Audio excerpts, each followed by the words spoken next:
देहरादून की सड़कों पर अब आपको डीजल वाले विक्रम शायद ही मिले, क्योंकि रीजनल ट्रांसपोर्ट अथॉरिटी ने डीजल विक्रम को चलन से बाहर करने का निर्णय ले लिया है। विक्रम चालकों को मार्च 2025 तक समय दिया गया है, लेकिन आरटीए के इस निर्णय से विक्रम चालकों को कई दिक्कतें पेश आने वाली है। देखिए रिपोर्ट। देहरादून की सड़कों से हटेंगे डीजल विक्रम, संचालकों को मिला मार्च 2025 तक का समय। सीएनजी पंप बड़ी चुनौती। संभागीय परिवहन प्राधिकरण यानी आरटीए ने डीजल विक्रमों को आखिरकार बाहर करने का फैसला ले लिया है। विक्रम चालकों को मार्च 2025 तक समय दिया गया है। शहर में विक्रम की जगह पर 13 सीटर सीएनजी और BS6 पेट्रोल चौपहिया वाहन चलाने का निर्णय लिया गया है। इस निर्णय के बाद विक्रम चालकों के सामने दिक्कतें आने वाली है।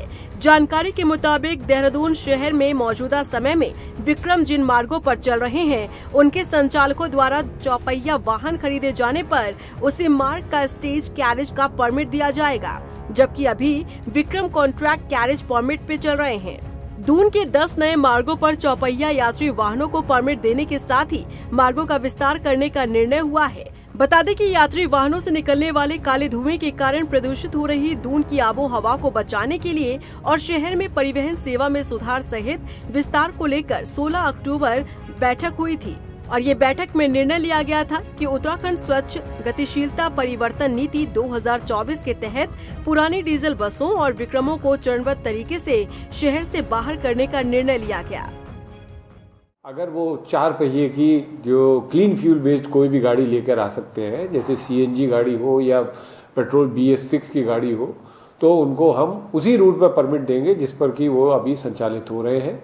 और साथ में उन गाड़ियों को सब्सिडी भी 50% सब्सिडी भी प्रोवाइड कराई जा रही है। अगर वो सब्सिडी का लाभ उठाते हैं तो हम उनको परमिट स्टेज कैरेज का परमिट देंगे, जिसके अंतर्गत वो संचालित किए जा सकते हैं।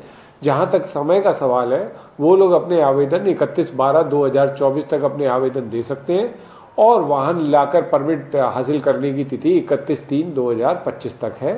तब तक वो परमिट हासिल कर वाहन ला सकते हैं। संभागीय परिवहन प्राधिकरण ने निर्णय तो ले लिया कि शहर में डीजल विक्रमों को बदलकर सीएनजी करने जा रहे हैं, लेकिन शहर में 12 पेट्रोल पंप पर ही सीएनजी उपलब्ध है। वहीं शहर में अब तक प्राइवेट और कमर्शियल गाड़ियां 6200 के करीब हैं।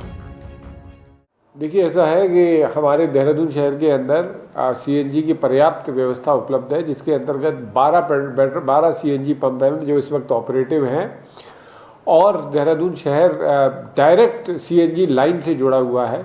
इसीलिए जो 200 kg की जो हमें प्रेशर चाहिए होता है वो अवेलेबल है सारे पंपों के अंदर।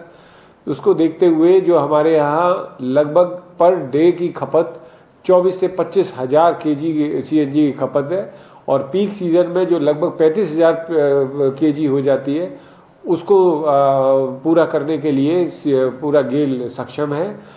हम प्रमोट कर रहे हैं कि ज़्यादा से ज़्यादा सीएनजी वाहन आए। विक्रम चालकों का कहना है कि जिस तरह से 1.5 साल पहले मैजिक चालकों को सब्सिडी देने की बात कही गई थी, लेकिन अब तक नहीं मिली। साथ ही सीएनजी विक्रमों के आने से भी दिक्कतों का सामना करना पड़ेगा, क्योंकि शहर में बहुत ही कम पेट्रोल पंप पर सीएनजी मिल रही है। नहीं, यहाँ पर्याप्त नहीं हो पाएगी। अभी तो हमारे पास सीएनजी पंप 2-3 जगह ही है बस अवेलेबल। उसके अलावा तो काफ़ी मुश्किलें आ जाएंगी। अगर काफ़ी सारी गाड़ियाँ आ गई तो बहुत मुश्किल आ जाएगी इसमें। तो वो तो करना पड़ेगा सर, क्योंकि सीएनजी है ही कहाँ यहाँ पे। इतने 4 पेट्रोल पंप आ रहे हैं।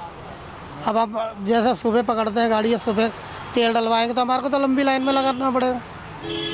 ये भी तो है ना। अब हमारे पास डीजल की गाड़ी है कि इसमें किसी भी पेट्रोल पंप पे जाओ, वहाँ से तेल डलवा लो, उसमें तो हमारा करीबन 2-3 घंटे बर्बाद देंगे। संभागीय परिवहन प्राधिकरण के निर्णय के बाद शहर में सभी विक्रमों को सीएनजी में करना पड़ेगा, तो कहीं न कहीं आने वाले समय में सीएनजी की कमी भी देखने को मिल सकती है। रफ्तार मीडिया के लिए देहरादून से हिमांशु चौहान की रिपोर्ट।